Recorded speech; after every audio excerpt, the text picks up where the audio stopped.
Oh, you could say, this is the home birth tour. This is the home tour. This is the home birth tour where you get to see where I birthed my 2 boys. Very proudly I did that. And I want to document it before I forget all about it. So let's go ahead and start. Okay, let's start with firstborn son. Firstborn son. Where were you born, Osiris? Here. It was kind of like this.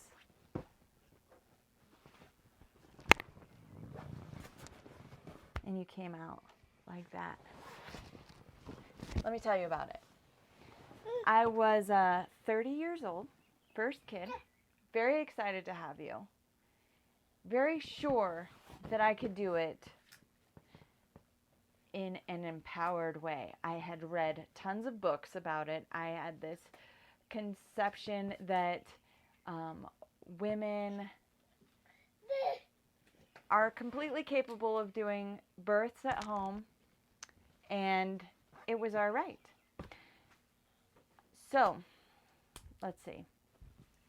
I watched this video about orgasmic birth, and I said, yeah, that's what I want to do. I want to have an orgasmic birth.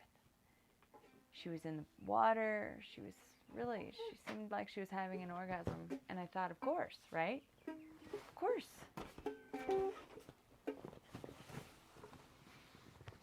Yes. It was not an orgasm. And when it wasn't an orgasm, it took me by surprise. I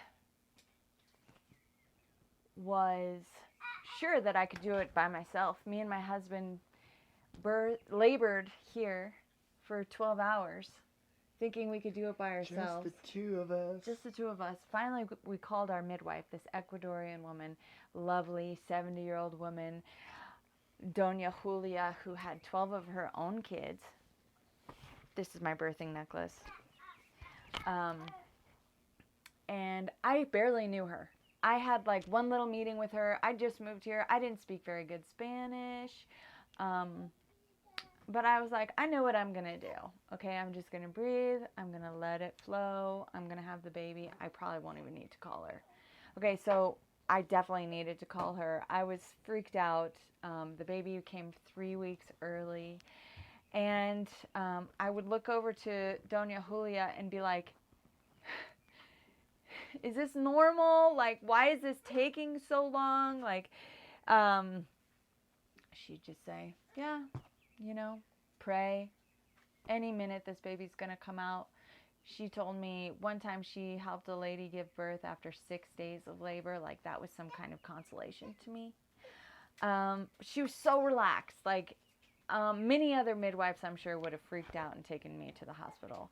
But she was just like, kind of almost like half asleep, like kind of like, it's all good. It's going to be fine. And we kept asking, we're like, what can we do, Doña Julia? What can we do?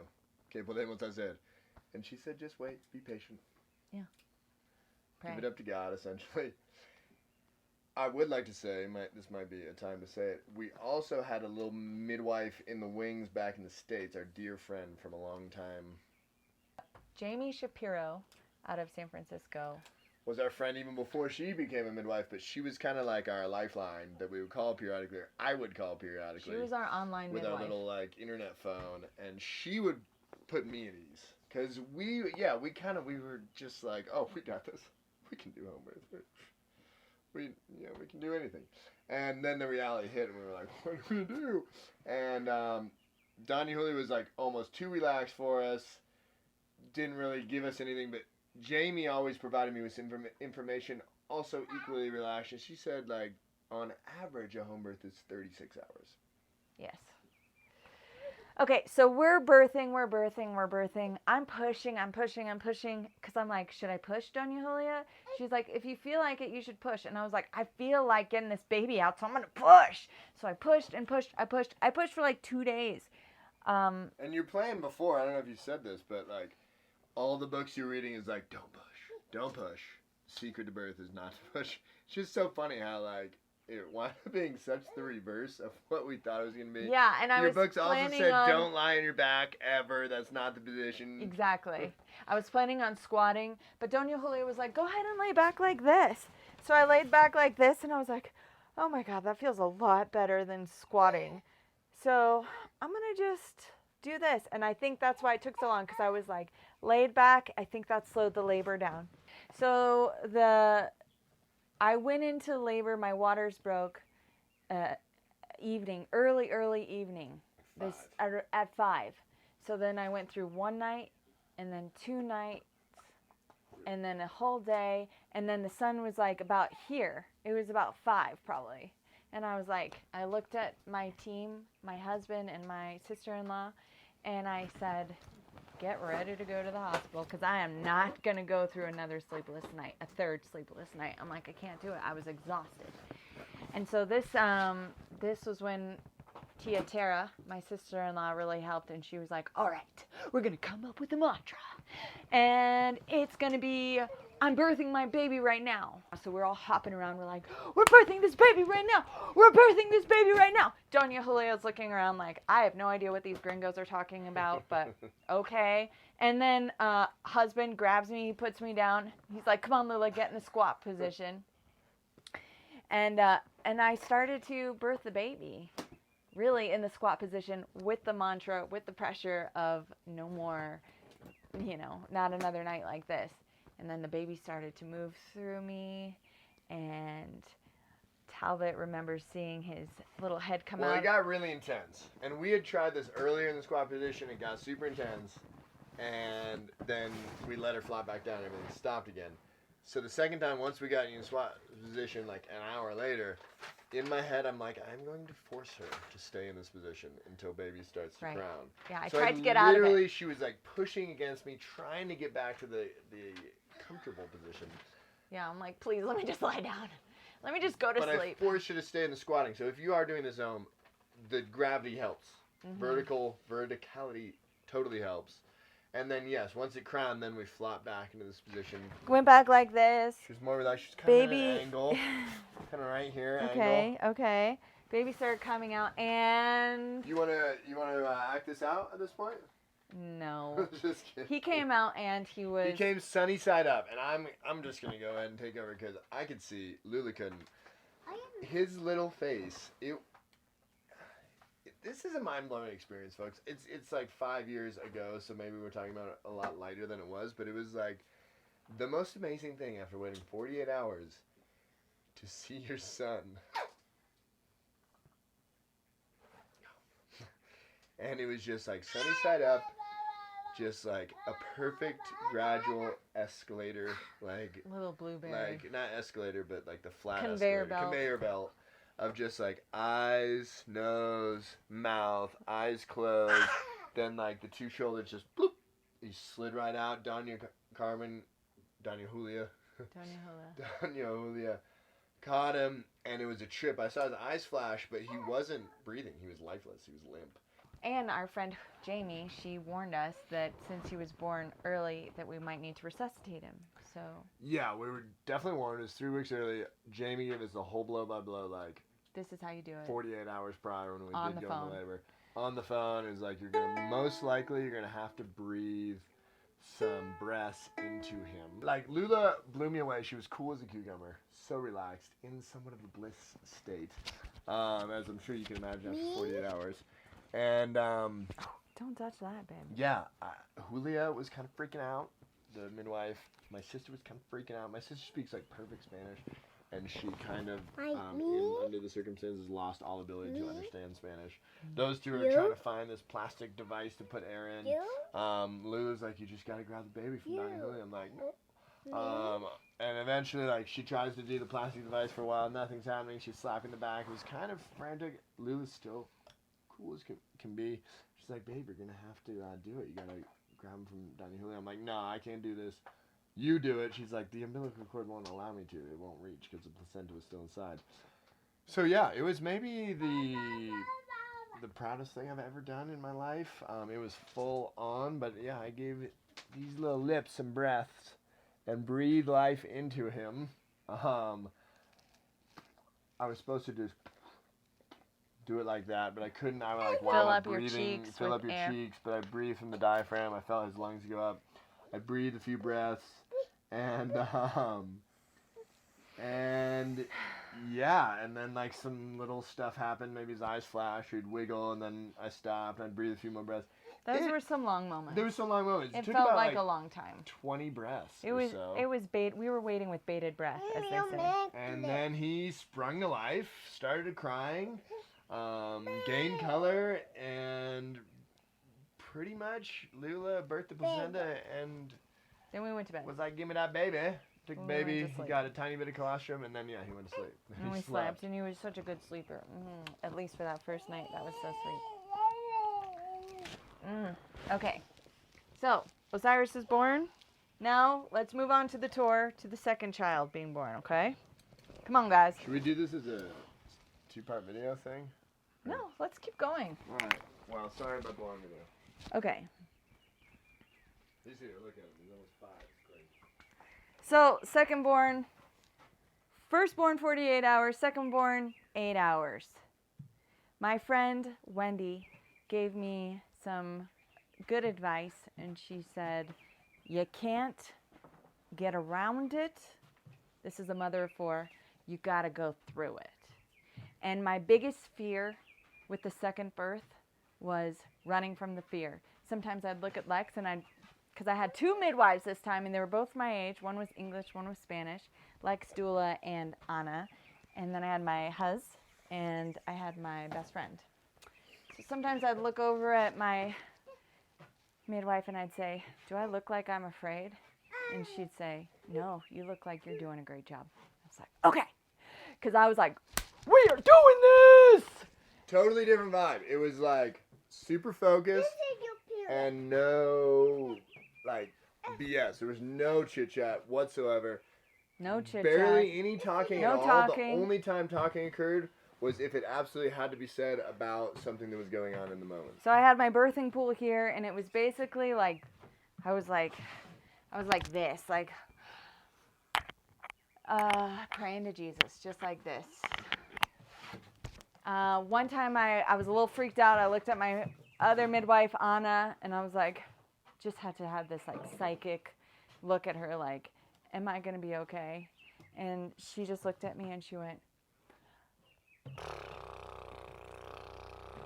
and I remembered from my best friend Megan's birth, who I'd just attended 6 months prior, horse lips is the answer to when your cervix doesn't open up all the way. It helps everything loosen up.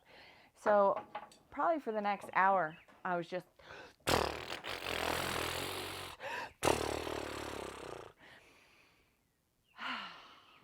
get that baby out. I don't know. I was pushing. I couldn't help but push. I knew at that point what it felt like to have the force of a push moving through your body. Like there was no choice. I was pushing, and I was pushing for a long time with this guy, probably 2 hours. But shorter birth, but more intense birth. it was intense. At one point, Lex, my midwife, looked at me and she's like, "Do you have something that you need? Do you have something that you need to say right now?" And I thought, I really felt like feeling the support of my team, like completely. So I was like, can you guys just like hold me up? So I had 3 or 4 people like holding me, and I was a big pregnant lady.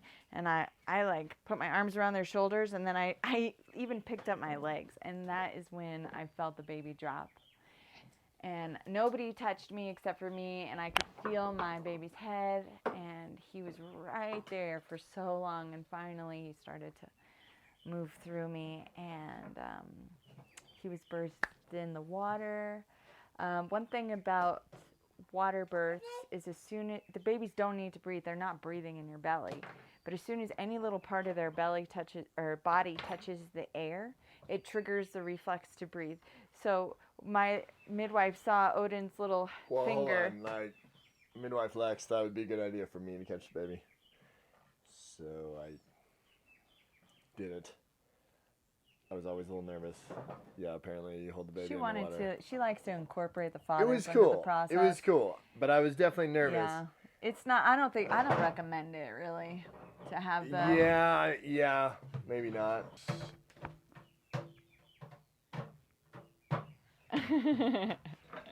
So, what was I saying? Oh yeah, and so I was nervous about it, and yeah, I think if you are nervous, sometimes things. Anyway, I messed it up. I kind of royally effed up.